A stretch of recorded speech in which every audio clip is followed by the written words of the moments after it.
नमस्कार आप सभी के लिए। आज के द हिंदू एडिटोरियल के साथ मैं आज फिर हाजिर हूँ। तो चलिए बगैर देर करते हुए स्टार्ट करते हैं। आपको याद होगा मैंने लास्ट टाइम या एक दो दिन पहले एक एडिटोरियल कवर किया था। उसमें कुछ इस तरीके से दर्शाया गया था कि आखिरकार जो पेरिस क्लाइमेट एग्रीमेंट है उसका पूरा का पूरा भार सिर्फ विकासशील देशों पर ही क्यों लादा जा रहा है, विकसित देशों पर क्यों नहीं, मतलब विकसित देशों को ज़्यादा अकाउंटेबल क्यों नहीं ठहराया जा रहा है। अब इस पर्टिकुलर एडिटोरियल में अगर बात की जाए तो इन दोनों का ये कहना है कि नहीं, चाहे विकसित हो चाहे विकासशील, दोनों को अपनी जिम्मेदारी को समझना चाहिए और उसके अकॉर्डिंग चीज़ों को आगे रन करना चाहिए। तो इन्हीं सभी चीज़ों के बारे में इस पूरे के पूरे एडिटोरियल में डिस्कशन है। तो चलिए स्टार्ट करते हैं। अगर आपने चैनल को सब्सक्राइब ना किया तो चैनल को सब्सक्राइब कर लीजिए। डिस्क्रिप्शन में टेलीग्राम चैनल की भी लिंक है, जहां पर अगर आप चाहें तो मैं आपको इस एडिटोरियल का पीडीएफ दे दूंगा। इस पर्टिकुलर एडिटोरियल को तो आप डायरेक्ट पढ़ना चाहें तो वहां से भी पढ़ सकते हैं, और साथ ही साथ आप अगर शेयर करना चाहें तो शेयर भी कर सकते हैं और सपोर्ट भी कर सकते हैं हमारे लिए। तो चलिए स्टार्ट करते हैं। The recent visit to India by United State special presidential envoy for climate John Kerry gave opportunity for both sides to discuss cooperation on climate change and the balance between near-term priorities and long-term target। तो अभी recently जो America, आपको मालूम होगा 2015 में America में Democrat की सरकार थी। उस समय उन्होंने पेरिस क्लाइमेट एग्रीमेंट को लेकर भारत आए थे। तत्कालीन वो 2+2 जो डायलॉग होता था, उस समय तत्कालीन जो वहाँ के विदेश मंत्री थे वो लेकर आए थे। तो उन्होंने पेरिस क्लाइमेट एग्रीमेंट के लिए भारत के लिए राजी किया, लेकिन डोनाल्ड ट्रंप के आ जाने से अमेरिका पेरिस क्लाइमेट एग्रीमेंट से पीछे हट गया। लेकिन अब फिर से डेमोक्रेटिक्स की सरकार है, जो बाइडेन वहाँ के राष्ट्रपति हैं, और इन्हीं सभी कारणों के कारण अब अमेरिका फिर से उसी पेरिस क्लाइमेट एग्रीमेंट को फिर से उसने ज्वाइन कर लिया है और एक एक्टिव पार्टिसिपेंट के रूप में काम कर रहा है। तो उन्हीं सब चीज़ों को देखते हुए जो वहाँ के एनवायरनमेंट की चीज़ों को देखने वाले जो वहाँ के मंत्री थे या जो उनके प्रतिनिधि थे वो भारत आए और उन्होंने डिस्कशन किया हमारे यहाँ के जो एनवायरनमेंट मिनिस्ट्री है या जो भी उनके काउंटर पार्ट हैं उनके साथ, और चर्चा की कि हम नियर फ्यूचर में कैसे हमारा कार्बन एमिशन कम कर सकते हैं और लंबे समय के लिए हम कौन कौन से टारगेट हमें रखनी चाहिए और किन किन चीज़ों को प्राथमिकताएं देनी चाहिए। US president Joe Biden's leaders summit on climate scheduled for April 22-23 will also set stage for major country to outline their plan. तो यहाँ पर आपको मालूम होगा कि 22 अप्रैल और 23 अप्रैल के दिन जो बाइडेन, जो अमेरिका के राष्ट्रपति हैं, उन्होंने कुछ देशों के लिए निमंत्रण भेजा था कि आप पेरिस क्लाइमेट एग्रीमेंट के तहत हमें चर्चा करनी है और आप आइए। तो वो शेड्यूल्ड है 22-23 को, तो उसमें भी चर्चाएं होंगी और अलग अलग कंट्रीज से उनके प्लानिंग पूछी जाएगी और उन सभी चीज़ों पर चर्चाएं होंगी। One thing is clear, climate action and climate leadership are being increasingly measured against the planetary imperative of the emission reducing to net zero by 2050। तो आपको नियर फ्यूचर या वर्तमान समय में एक चीज देखने को मिल रही होगी। ये कौन सी चीज है कि कार्बन के उत्सर्जन को कम करने के लिए अलग अलग लीडरशिप का उदय हो रहा है, अलग अलग लोग सामने आ रहे हैं, और उसका पूरा का पूरा आधार ये है कि 2050 तक हम एक बिल्कुल नेट जीरो एमिशन की तरफ बढ़ जाएं, कि 2050 तक मतलब ज़्यादातर देश कार्बन नेट जीरो, मतलब जो कार्बन या जो हमारे जीवाश्म ईंधन है उस पर डिपेंडेंसी लगभग ना के बराबर हो जाए। This present a conundrum for fast growing developing country such as India. तो यहाँ पर जो डेवलपिंग कंट्री है जैसे कि इंडिया हुआ, उसमें कोलाहल की स्थिति बनी हुई है। क्यों? They need the carbon space to develop, but they are also among the most vulnerable country to climate change. यहाँ पर विडंबना की स्थिति इसलिए बनी हुई है कि एक तो हम विकसित देश नहीं है, विकासशील है, तो हमें सीधी सी बात है जीवाश्म ईंधन सस्ता पड़ता है तो हम उस चीज को प्रेफरेंस देंगे। लेकिन दूसरी तरफ ये भी है कि हम अभी वर्तमान में ही इस कंडीशन में है कि हम सबसे ज्यादा एमिशन कर रहे हैं कार्बन का। तो इन दोनों चीजों के बीच में बैलेंस करना ये इंडिया के लिए क्या होगा, थोड़ा सा टफ कार्य है। Is there an equitable way to achieve net zero greenhouse gas emission for the planet? तो यहाँ पर क्या कोई ऐसा रास्ता है कि जो विकसित और विकासशील देशों के लिए, दोनों ही देश नेट जीरो एमिशन भी करें और विकासशील देश हैं उनको किसी भी प्रकार की फाइनेंशियल प्रॉब्लम भी ना हो? क्या एक कोई ऐसा रास्ता है क्या? अभी ये क्वेश्चन इन्होंने रेज किया, जो भी राइटर है उन्होंने। Recent debate on whether India should declare net zero year or withstand mounting pressure have centered around two alternative strategies। तो यहाँ पर जो इंडिया के ऊपर जो दबाव बन रहा है, एक तरफ तो ये है कि उसे नेट जीरो अपना ईयर या कार्बन का उत्सर्जन कम करना है, और साथ ही साथ एक प्रेशर भी बिल्डअप हो रहा है कि आप विकसित देश से विकासशील देश से विकसित देश बनो। तो ये एक दो अल्टरनेटिव स्ट्रेटजी का उदय हो रहा है या उनकी तरफ ध्यान केंद्रित करना है या देखना पड़ेगा। The first is delegitimize long term target. सबसे पहला तो ये है कि जो आपने लंबे लंबे टारगेट के हम 2070 तक जीरो कार्बन एमिशन कर लेंगे, कोई बोल रहा है 2050 तक, कोई बोल रहा है 2060 तक, तो ये चीजें ना करके आप नियर फ्यूचर अभी से क्यों नहीं स्टार्ट करते, इनका कहना है।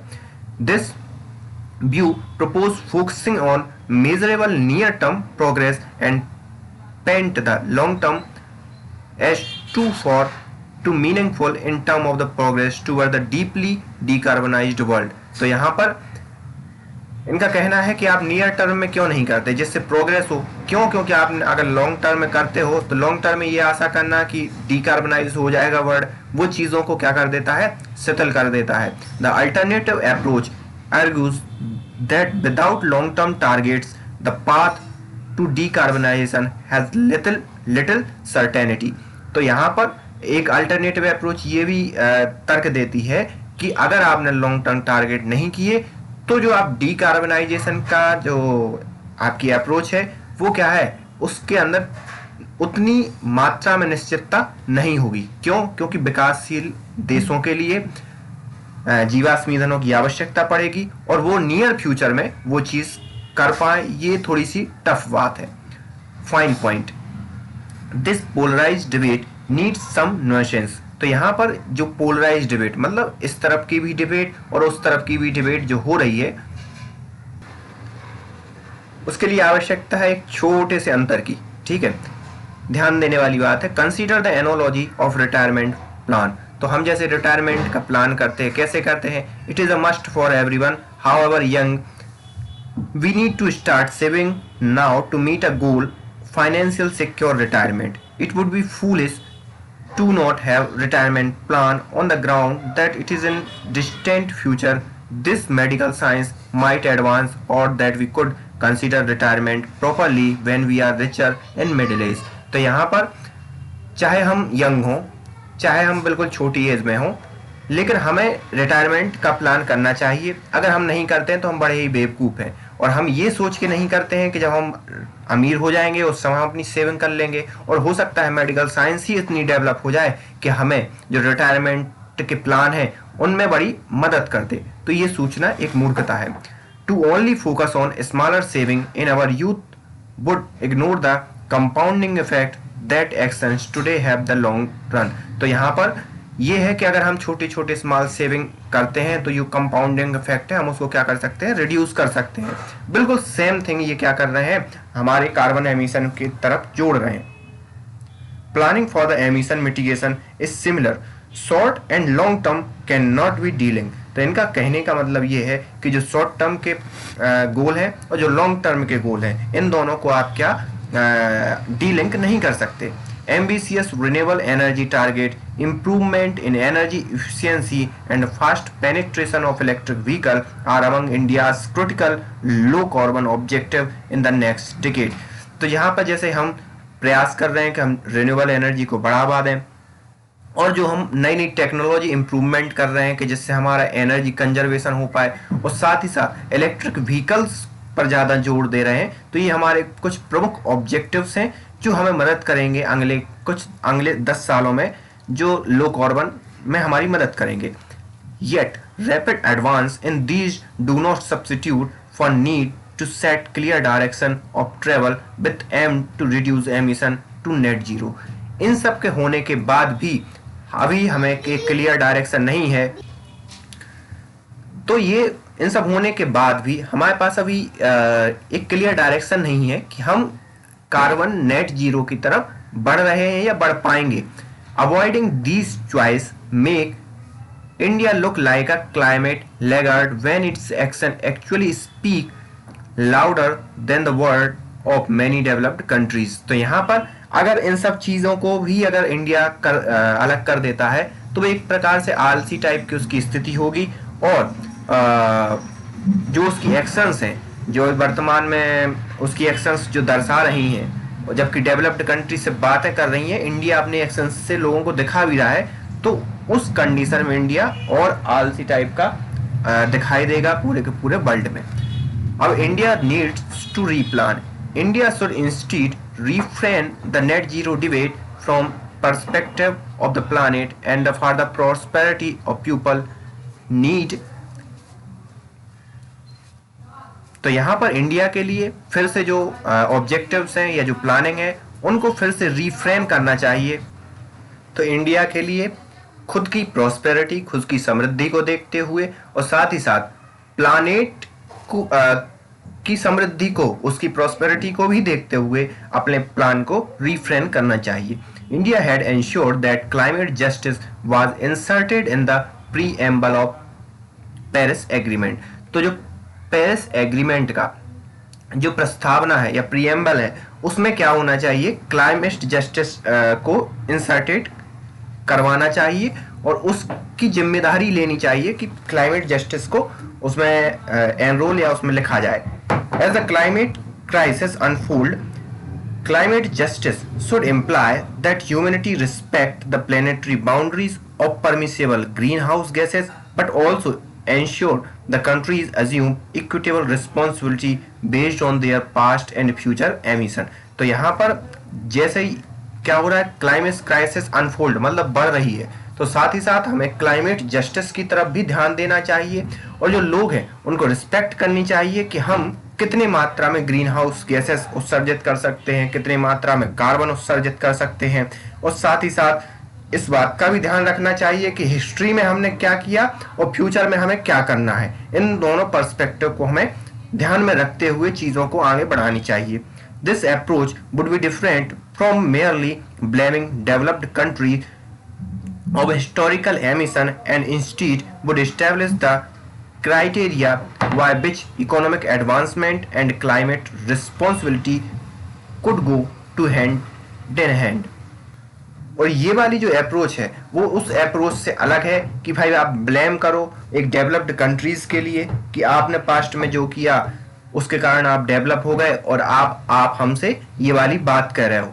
तो उस वाली अप्रोच से अलग है। अब समय ये है कि आप अपनी रिस्पॉन्सिबिलिटी पर्टिकुलर लेवल पर, अपने लेवल पर हर किसी को रिस्पॉन्सिबिलिटी लेनी चाहिए।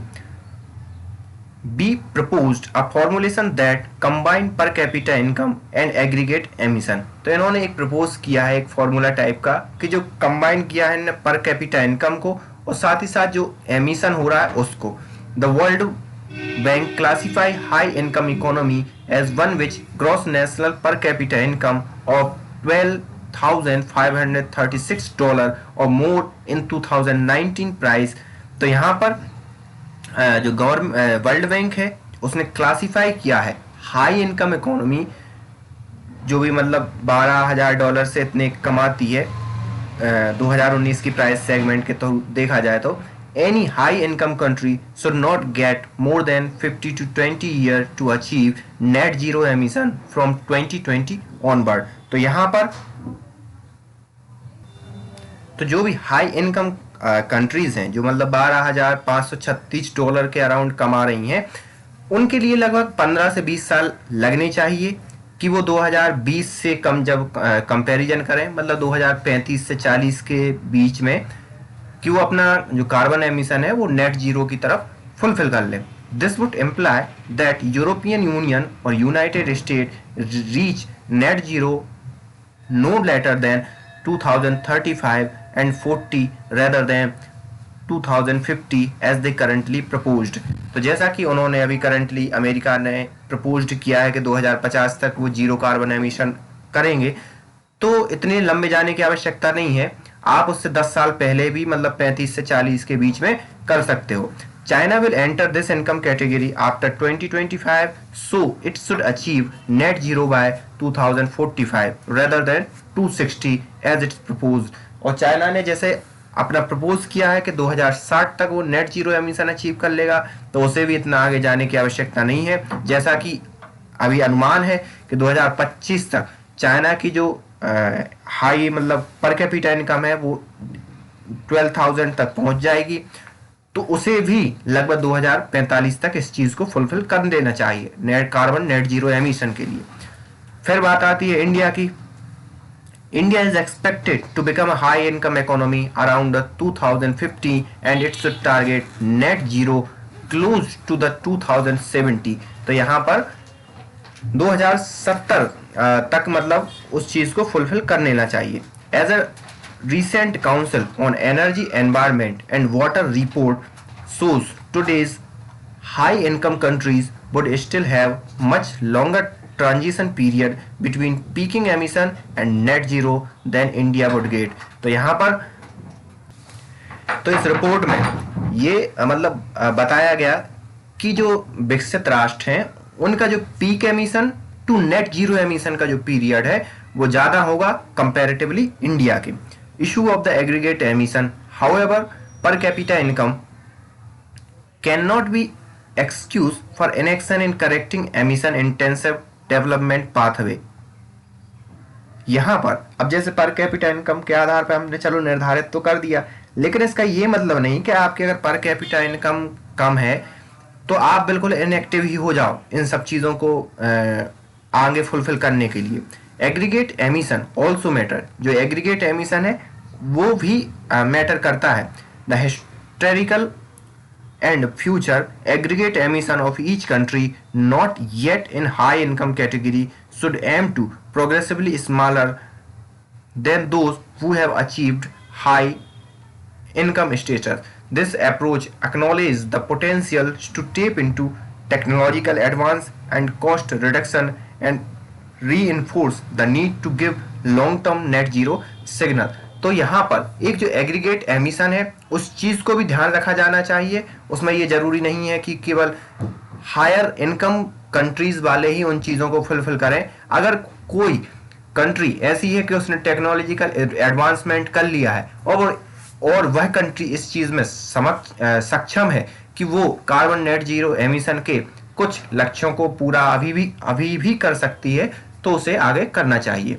This is how India benefited from falling solar cost over the past decade and was able to aim higher for its renewable energy ambition। और यही कारण है कि इंडिया में सोलर एनर्जी की जो टेक्नोलॉजी आई या जो भी हुआ उन सब चीज़ों से क्या हुआ, सोलर सेल के कॉस्ट कम हुए। और आज कहीं ना कहीं आप देख रहे हो कि सोलर जो रिन्यूएबल एनर्जी का एक बहुत अच्छा उदाहरण है या विकल्प है, उसका हम कहीं अपने प्लेटफॉर्म पर या कहीं ना कहीं हम उत्पादन कर रहे हैं। This approach would trigger a rethink about the each countries sustainable development priority and sectoral pathway. तो ये अप्रोच इस चीज़ को ट्रिगर करेगी कि जो कंट्रीज का जो सस्टेनेबल डेवलपमेंट है और जो प्राथमिकताएं हैं अलग अलग सेक्टर में, अलग अलग चीज़ों में, and create condition for further innovation and investment in climate friendly infrastructure technology business model and life style and behavioural changes. तो यहाँ से उस चीज़ को मोटिवेट करता है कि आप वर्तमान में ऐसी ऐसी टेक्नोलॉजी डेवलप करें या ऐसे बिजनेस को बढ़ावा दें कि वो फ्यूचर में भी हमेशा ही रिन्यूएबल एनर्जी पर बेस्ड हो और उन्हीं चीज़ों को फुलफिल कर रहे हों जिससे कार्बन एमिशन की शुरुआत आपने अभी से कर दी। At the suite of mitigation technology become more widely available and cheaper, all country could achieve net zero much earlier। और अगर टेक्नोलॉजी अगर ज़्यादा सस्ती और हर चीज़ अगर सस्ती होती है तो सीधी सी बात है जो विकासशील देश हैं उनके लिए भी कोई ज़्यादा इशू है नहीं, क्योंकि अंततः सिर्फ कॉस्ट इफेक्टिव हो यही विकासशील देशों के लिए ज़रूरत है। The debate between prioritising only near term action versus announcing the long term net zero goal presents a false binary. तो यहाँ पर जो डिबेट हो रही है कि किस चीज़ को प्राथमिकता दी जाए, नियर टर्म गोल को या लॉन्ग टर्म गोल को, ये टोटल की टोटल बेतुकी बातें हैं और ये सीधी बात है, फर्जी बातें हैं। Both the need to establish certainty of action, credibility of promise and create incentive for makers to respond.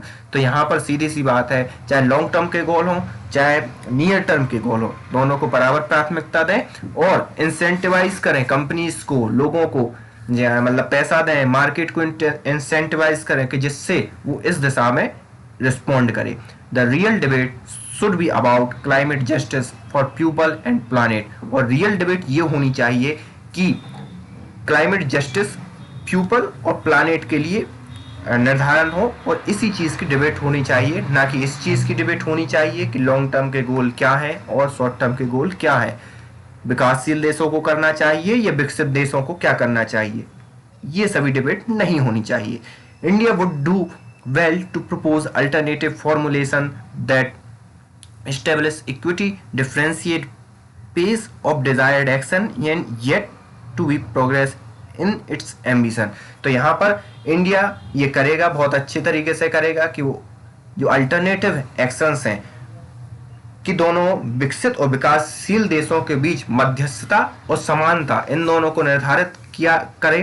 तो इंडिया ये सब चीज़ें करेगा और साथ ही साथ अपनी प्रोग्रेस और अपनी महत्वाकांक्षाओं को भी ध्यान में रखेगा और इसी हिसाब से वो कार्बन नेट जीरो एमिशन की तरफ बढ़ेगा। तो ये इन दोनों राइटर्स के विचार से। So thank you for today. और अगर आपने चैनल को सब्सक्राइब ना किया हो तो please hit the subscribe button. So thank you for today.